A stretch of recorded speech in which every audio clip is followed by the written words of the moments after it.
This is the Lone Creator YouTube. We hope this video helps. You begin by prioritizing which datasets drive decisions.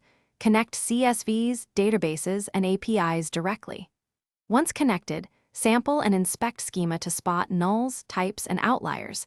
This saves hours downstream. You should automate ingestion with timestamps and incremental markers so only deltas flow in. This reduces cost and preserves lineage. Make sure to record access credentials securely and assign roles. By starting with clear source contracts and a minimal validated pipeline, you open the door to reliable modeling and fast iteration. Once data is ingested, transform it into predictive signals.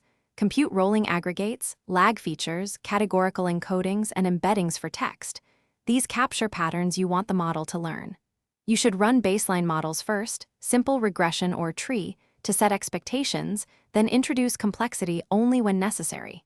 Use cross-validation and a stable holdout to measure performance changes, monitor precision, recall, or RMSE depending on objective.